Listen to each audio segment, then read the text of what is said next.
আমি যে করেছি, বেশ করেছি। বেশ করেছো? শ্বশুর হয়ে জামাইয়ের পেছনে গোন্ডা লাগিয়েছো? হ্যাঁ, লাগিয়েছি। Tit for tat. গুন্ডা ভাইকে দিয়ে সুশোভনকে মার খাওয়াতে পারে, আমার আমার মেয়েকে অপমান করতে পারে। আমিও পারি গুন্ডা লেলিয়ে তাকাই। মো, তোরা না ভালোবেসে বিয়ে করেছিস? তুইও কি চাস? ও কি বলবে? ওর বুদ্ধি দৌড় কতখানি দেখলে না? দেখে শুনে আমাদের চরিত্রহীনকে বিয়ে করলো, যে কিনা একটা বাড়ির ঝিকে নিয়ে। ওকে মারধর করে কি তুমি এর কিছু সুরাহা করতে পারবে? পারি কিনা দেখো না। কাল আমার ভাড়াটে গুন্ডারা ওকে কলেজ থেকে বেরোবার সময় ধরবে, জায়গায় আটক করে রাখবে। সেই ফাঁকে আমি মৌকে নিয়ে ওদের বাড়িতে যাব। কাজের মেয়েটাকে আমি ঘাট ধরে বাড়ি থেকে বার করে দেবো। আমার কথা শোনো, বাপ হয়ে নিজের মেয়ের এত বড় সর্বনাশ তুমি করো না। ভাড়াটে গুন্ডাদের ওদের দয়া মায়া বলতে কিছু আছে? ওরা কে করতে কি করে ফেলবে, শেষকালে সুরজিতের যদি একটা কিছু হয়ে যায়। ওই যা যাবে, একটা সুরজিৎ যাবে, হাজারটা সুরজিৎ আসবে।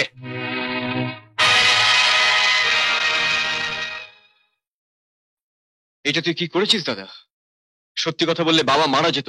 এই তো বাবার বয়স হয়েছে, কদিনই বা বাঁচবেন। বাবাকে বাঁচাতে গিয়ে তুই চুপ কর। বাবা আমাদের জন্য যা করেছে তা জানলে তোর মুখ দিয়ে কথা বেরোতো না। ছোটবেলা মা হারাবার পর যে মানুষটা নিজের জীবনের সব সুখ আহ্লাদ বিসর্জন দিয়ে আমাদের কোলে পিঠে করে মানুষ করেছে, মায়ের অভাব একদিনের জন্য বুঝতে দেয় না। তার কিছু ক্ষতি হলে তোর হয়তো কিছু হতো না, কিন্তু আমার। তাই বলে তুই একে যন্ত্রণা দিবি? যন্ত্রণা? যন্ত্রণা কি শুধু ওকেই দিয়েছি, নিজে পাইনি? মৌমিতা আমার মুখের সামনে দাঁড়িয়ে আমার বাবাকে অপমান করেছে, ওর মুখের দিকে তাকিয়ে আমি চুপ করে থেকেছি। এটা যন্ত্রণা নয়? সুশোভন আমার সামনে দাঁড়িয়ে একে অপমান করেছে, আমি প্রতিবাদ করতে পারিনি। এটা যন্ত্রণা নয়? তুই আমার ছোট ভাই হয়ে আমার দিকে আঙুল তুলে কথা বলেছিস, আমি চুপ করে থেকেছি। এটা যন্ত্রণা নয়? একটা পুরুষ মানুষের কাছে এর চেয়ে বেশি যন্ত্রণা আর কি হতে পারে? কিন্তু দাদা, এই সত্যটাকে তুই বাবার কাছে কদিন লুকিয়ে রাখবি? আজ হোক কাল হোক বাবা ঠিকই জানতে পারবেন। তখন কি তুই বাবাকে বাঁচাতে পারবি? না ডাক্তার, আমার যেন কিরকম সন্দেহ হচ্ছে। দেখো, দাদা বৌদির কাছে 2-4 দিন কলকাতা থাকবে বলে অরিজিৎ গেল, তারপর একদিন বাদে ফিরে এলো, আবার হুট করে চলে গেল।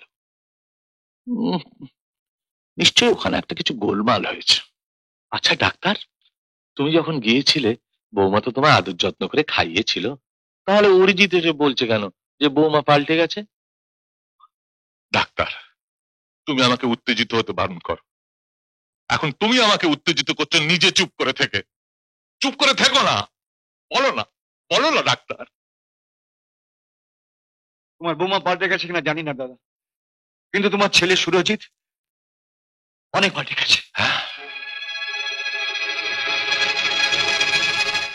সুরজিৎ? সুরজিৎ পাল্টে গেছে? ওকে,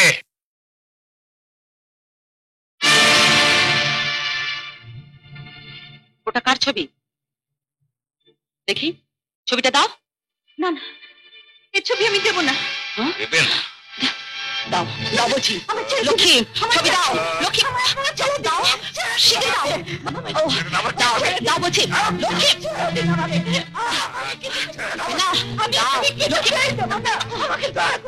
দাও বলছি।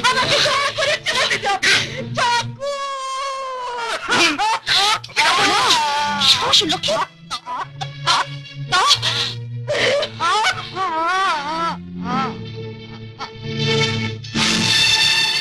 মানে এত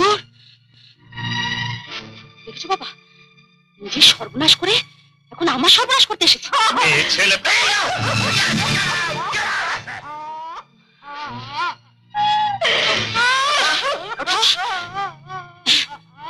বড় করে সিঁদুরের টিপ পড়লে সত্যি হওয়া যায় না। যাও, এক্ষুনি বাড়ি থেকে বেরিয়ে যাও। যাও। হ্যাঁ, যা বলেছ সত্যি হতে গেলে কুমারী সেজে বেলবটস পরে বয়ফ্রেন্ডকে বগল দাবা করে ঘুরে বেড়াতে হয়, তাই না? ছেলেটিকে ও সে জেল ফেরত গুন্ডা ভাইটা। বাকিটা বললে না? অন্যায় দেখলেই আমি পেটাতে শুরু করি, বড় ছোট কিছু মানি না। তুমি কি আমার ভয় দেখাচ্ছ?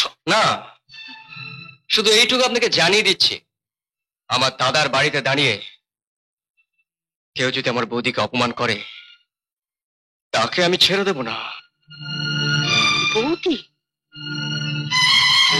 হ্যাঁ বৌদি, বাবার অসুখের টেলিগ্রাম পেয়ে দাদা বাড়ি থেকে যাকে অগ্নিসাক্ষী করে বিয়ে করেছিল, সেই বৌদি। মিথ্যে কথা। বৌমা, বৌমা, বৌমা। চলো বাবা, এখনই একটা হেস্তনেস্ত করে আসি।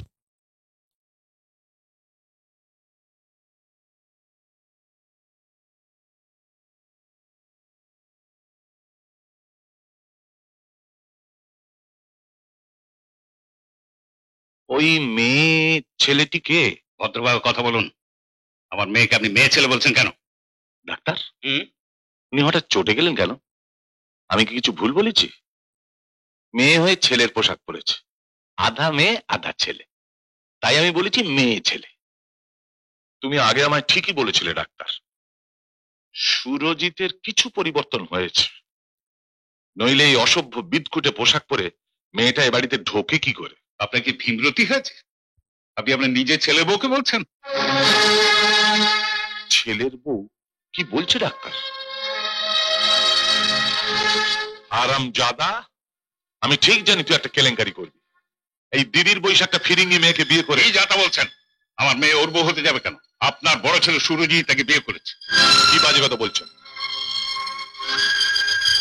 সুরজিৎ? সুরজিৎ একে বিয়ে করেছে? এ কি বলছে বৌমা?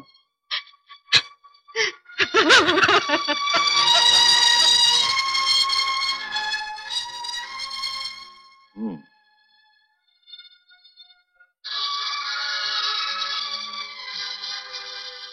সুরজিৎ ওকে কবে বিয়ে করেছে? আপনার অসুখের খবর পেয়ে যেদিন গ্রামে গেল সেই দিন। আমি জানলাম না ও বিয়ে করে ফেললো। তা বিয়ে করেছে তো, ওর মাথায় সিঁদুর কই? আমি সিঁদুর পরা পছন্দ করি না। ও, মেয়ে হয়ে তুমি সিঁদুর পরা পছন্দ করো না, প্যান্ট পরা পছন্দ কর। আসল কথাটা কি জানো ডাক্তার, সিঁদুর তো মাত্র 1 টাকা দিলে বাজার থেকে কিনতে পাওয়া যায়, কিন্তু কজনের ভাগ্যে জোটে সেই সিঁদুর মাথায় তোলার? তা বিয়েটা হয়েছে কোথায়? রেজিস্ট্রি অফিসে। রেজিস্ট্রি অফিসে? ওটা আবার বিয়ে নাকি? কেন? রেজিস্টারের সামনে কাগজে সই সাবুত করে। কাগজে সই সাবত? ও ডাক্তার বলে কি? আরে মশাই, কাগজে সই সাবত করে জমি জমা কেনা বেচা হয়, ও মেয়ে কেনা বেচা হয় না। না না না না, তাছাড়া আমাদের মতো বৌমা তো কেনা বেচার কথাই আসে না। অবশ্যই যাদের মেয়ের বিয়ে হয় না হুম, তাদেরই কেনা বেচা হয়।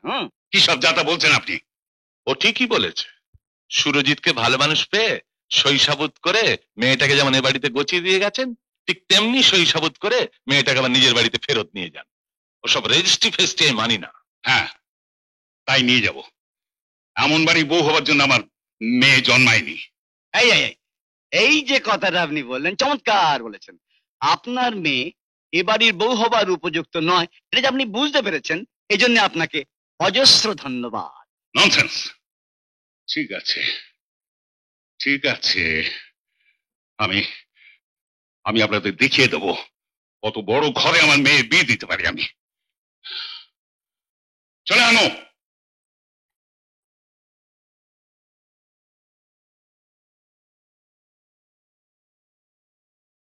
এই শোন, বৌমাকে এখানে ডেকে নিয়ে আয়।